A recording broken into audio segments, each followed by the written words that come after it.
Next, grab your watercolor set. You will have to take the wrapper off. We're going to take out our watercolor brush. One of the first things that you need to do with watercolor is we need to activate the watercolors. We can't use these colors unless we put a little bit of water in them.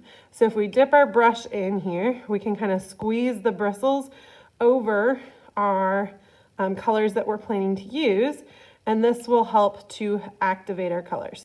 You can also dip your brush in the water and swish it around in the color to get water into the color so that you can use it, but you'll need to rinse your brush before you add water to another color.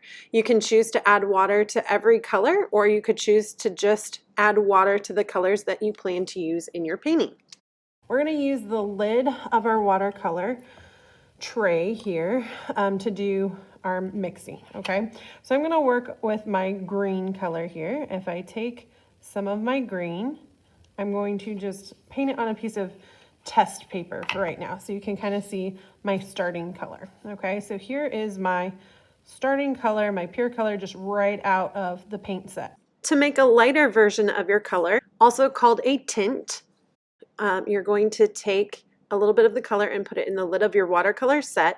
You're going to rinse your brush out really well, and then you're going to take a little bit of white and mix it with that color on your watercolor lid.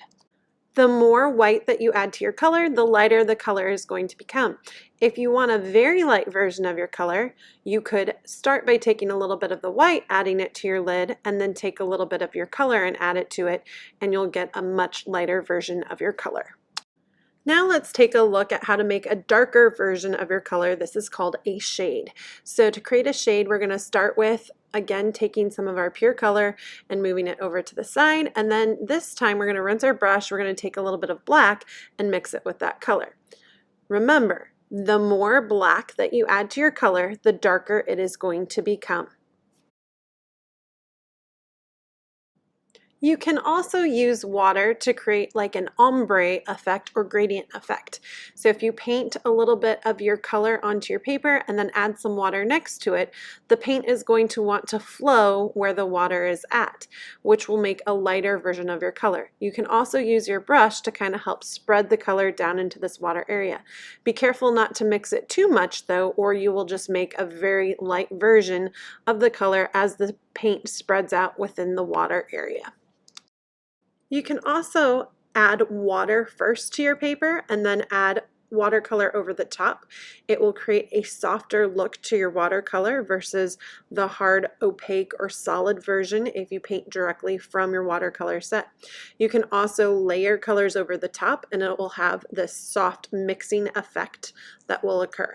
One thing to keep in mind, be careful not to mix colors that are opposites on the color wheel. For example, yellow and violet are opposite on the color wheel, and so when they mix together, they're going to create a brown color. If you would like to combine two different colors together in more of a gradient mix, here's how I would approach it. Take your first color and paint it where you would like it to go. Then you're going to take your second color and layer it on the bottom edge and slowly blend it up into the first color. Then you're going to rinse your brush, take more of your second color, and start to paint it below until you have your solid color at the very bottom.